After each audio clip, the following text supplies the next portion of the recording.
नमस्कार, मैं प्रांशु राठौर और आप देख रहे हैं नेक्स्ट 9 न्यूज़। एक बार फिर से स्वागत है हमारे स्पेशल प्रोग्राम आमने सामने में, जिसमें हम चर्चा करेंगे यूपी की सियासत के बारे में। यूपी में मैनपुरी लोकसभा सीट पर समाजवादी पार्टी ने प्रचंड जीत हासिल की और इस प्रचंड जीत से देखा जाए तो बीजेपी में काफ़ी ज़्यादा हलचल मच चुकी है। बीजेपी ने साफ तौर पर यही कहा था कि सपा संरक्षक मुलायम सिंह यादव जी के चले जाने के बाद ये जो सीट खाली हो चुकी है, इस सीट पर अब कमल ही खिलेगा। 1996 से लेकर अब तक इस सीट पर सपा जीत हासिल करती हुई नजर आई, लेकिन अब देखा जाए तो इन उपचुनाव के बाद सियासत काफ़ी तेज हो चुकी है। आपको बता दें कि रामपुर और खतौली में जिस तरीके से यहाँ पर सियासत देखने को मिली, रामपुर में बीजेपी ने जीत हासिल की और दूसरी ही तरफ खतौली में रालोद ने। अब यहाँ पर रणनीतियाँ जो बन रही हैं वो साल 2024 में होने वाले लोकसभा चुनाव को लेकर दावे यहाँ पर अनेकों किए जा रहे हैं। दावे यहाँ पर गठबंधन को लेकर भी किए जा रहे हैं। एक महागठबंधन देखने को मिल सकता है।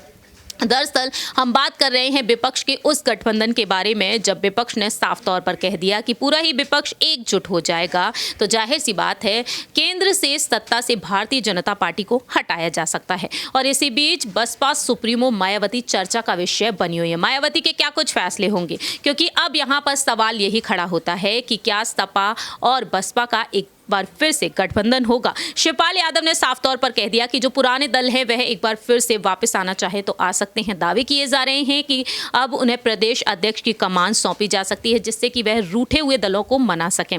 वहीं आपको याद दिला दें कि गोला गोकर्णनाथ में जिस तरीके से बीजेपी ने जीत हासिल की और सपा ने हार का सामना किया, उस वक्त मायावती ने एक ट्वीट किया था, वो भी आपको बताएंगे। और साथ ही साथ यहाँ पर और भी तमाम अटकलें तेज हैं।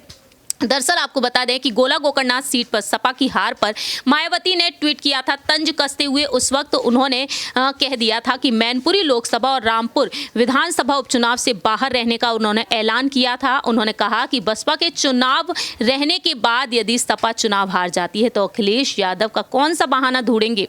मैनपुरी में अखिलेश की पत्नी डिंपल यादव ने प्रचंड जीत हासिल कर ली, लेकिन रामपुर में आजम के करीबी और सपा के उम्मीदवार आसिम रजा चुनाव हार गए। ऐसे में देखा जाए तो अब सवाल यही खड़े होते हैं कि आखिरकार क्या कुछ रणनीतियां हो सकती हैं। लेकिन विपक्ष की एकजुटता पर यहां पर अखिलेश यादव ने भी बयानबाजी दी। जब दिल्ली पहुंची थी शपथ ग्रहण करने के लिए डिंपल यादव, उस वक्त अखिलेश ने नीतीश कुमार के साल 2024 में विपक्षी एकता के बयान पर कहा कि अच्छी बात है। नीतीश कुमार जी ने ये जो बात कही, यही प्रयास सभी नेताओं की तरफ चल रहे हैं। नीतीश कुमार ही ऐसा काम कर रहे हैं। तेलंगाना के मुख्यमंत्री केसीआर साहब से भी वही काम कर रहे हैं। ममता बनर्जी ने भी कोशिश की। मैं समझता हूं कि ये सब बड़े बड़े नेता हैं, कोशिश कर रहे हैं और इसका एक रास्ता साफ निकलेगा। लेकिन यहाँ पर गठबंधन में शामिल होने के सवाल पर कांग्रेस के साथ उन्होंने कहा कि ये जो लोग प्रयास कर रहे हैं, मुझे लगता है कि जब ये लोग घर बैठेंगे रास्ता जरूर निकालेंगे। अखिलेश ने दावा किया कि साल 2024 के लोकसभा चुनाव में यूपी से समाजवादी पार्टी की बड़ी जीत होगी। ये दावा अखिलेश यादव ने कर दिया। सवाल यहाँ पर खड़ा होता है कि बसपा को वह एक बार फिर से साथ लाएंगे। इसी पर बातचीत करेंगे न्यूज रूम में बैठे हुए तमाम सहयोगियों से। सबसे पहले हम राय लेना चाहेंगे हमारे सहयोगी अबरार से कि आखिरकार उनका क्या कुछ कहना है। उनसे जानना चाहेंगे कि अबरार, इस वक्त जो नज़ारा देखने को मिल रहा है यूपी की सियासत में, इस पर आपका क्या कुछ कहना है? क्या बसपा सुप्रीमो मायावती एक बार फिर से सपा के साथ आना चाहेंगी? देखिए, दरअसल मायावती ने पिछले विधानसभा चुनाव के बाद से उनके रिश्तों में खटास देखने को मिली अखिलेश यादव के साथ, और ये साफ तौर पर झलक रहा है। और साथ ही उनके ऊपर ये आरोप भी लगते हैं, संदेह की नज़र से भी उनको देखा जा रहा है। दरअसल भारतीय जनता पार्टी के खिलाफ वो मुखरता जो है वो उनके भीतर नहीं बची है, और नहीं वो केंद्र सरकार या यहाँ पर बात करें उत्तर प्रदेश की जो योगी आदित्यनाथ की सरकार है उसके खिलाफ उस तरीके से वो बोलती हुई नजर आती है। हालांकि विपक्ष पर जब भी मौका मिलता है वो हमला ज़रूर बोलती हैं, और इसका आप कह सकते हैं कि उदाहरण ये है कि अभी गोला गोकर्णनाथ सीट पर, मैनपुरी सीट पर जिस तरीके से उन्होंने बयानबाजी की, अखिलेश यादव को घेरने की कोशिश की है, तो ये तमाम चीज़ों को देखने के बाद ऐसा नहीं लग रहा है कि मायावती समाजवादी पार्टी के साथ। अबरार, ओपी राजभर ने बार बार यही बात की है कि मैं उन पर उंगलियां इसलिए उठाता हूं, सवाल इसलिए खड़े करता हूं जिससे, क्योंकि वह जब गठबंधन में थे तो काम काफी अच्छा हुआ था यूपी में और यहां पर चुनाव भी वह जीते थे। तो ओपी राजभर ने यहां पर यह भी बताया कि मायावती से फोन पर उनकी बातचीत होती रहती है। जब आजमगढ़ में चुनाव हुए थे उस वक्त बातचीत हुई थी, लेकिन मिलने को लेकर उन्होंने मना कर दिया था मायावती ने साफ तौर पर। तो अब आपको क्या लगता है, दावे यहां पर ये किए जा रहे हैं कहीं ना कहीं शिवपाल यादव सुभाषपा को मनाने की कोशिश कर सकते हैं। ओपी राजभर से उनकी बैठकें अक्सर होती रही हैं, तो अगर ओपी राजभर को मनाया गया तो क्या ओपी राजभर के जरिए मायावती को मनाया जा सकता है? देखिए, देखिए ये बात बिल्कुल सच है कि इस वक्त मैनपुरी सीट पर जो एक भारी बहुमत के साथ अखिलेश यादव को जीत मिली है, डिम्पल यादव को समाजवादी पार्टी के तमाम कार्यकर्ताओं ने जिताया है। तो इसके बाद लगातार जो क्षेत्रीय दल है, चाहे वो उसमें सुभाषपा हो या फिर मायावती की पार्टी हो, ये तमाम दल आप कह सकते हैं कि अखिलेश यादव से गठबंधन करना चाहते हैं। लेकिन उस कड़ी में मायावती का क्या रुख है, ये एक बड़ा एक तरीके से आप कह सकते हैं कि पेच फंसाने वाला मामला है, क्योंकि मायावती उस तरीके के नेताओं में शुमार की जाती है जो कहीं ना कहीं अपनी रणनीतियों को पहले से तय करती है और अभी के बयानबाजी से फिलहाल इन तमाम आप कह सकते हैं कि बातों पर अंकुश लगता हुआ नजर आ रहा है।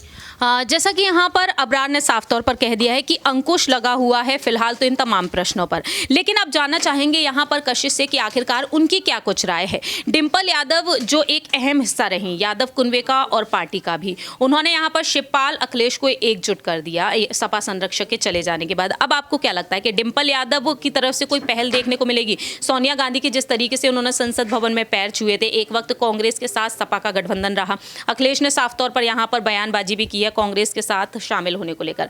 अब यहाँ पर सवाल यही खड़ा होता है कशिश, क्या यहाँ पर डिम्पल की तरफ से पहल देखने को मिलेगी बसपा के साथ? क्योंकि मायावती के तो वह पैर तक छूती हैं, उन्हें काफ़ी मान सम्मान भी देती हैं।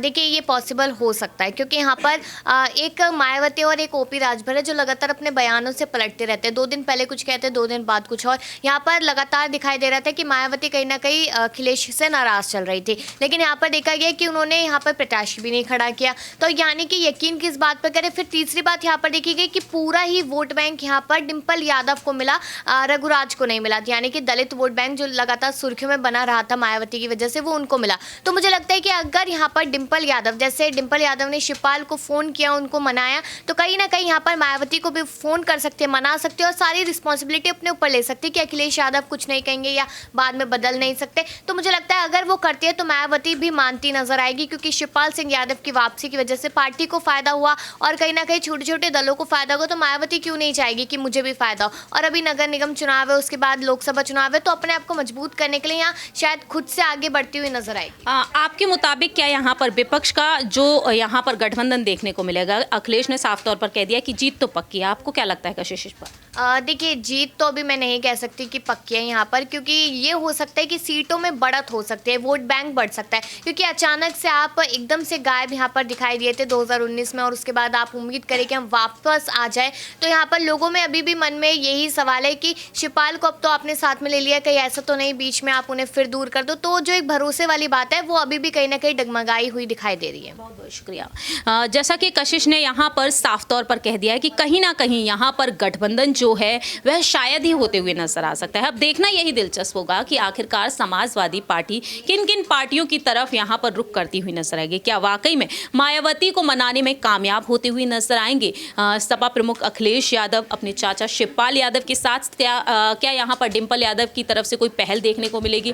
खैर ये तो वक्त के साथ साथ ही पता चलेगा, लेकिन समाजवादी पार्टी लोकसभा चुनाव में जीत किस तरीके से हासिल कर पाएगी, ये सवाल बेहद बड़ा है। इन तमाम खबरों पर आपकी क्या कुछ राय प्रतिक्रिया है? क्या सपा और बसपा का गठबंधन होना चाहिए? क्या मायावती एक बार फिर से अखिलेश और डिम्पल के साथ नजर आनी चाहिए? इस पर आप राय रख सकते हैं कमेंट सेक्शन में। फिलहाल हम चलते हैं, बाकी की तमाम अपडेट्स के लिए आप देखते रहिए नेक्स्ट 9 न्यूज़।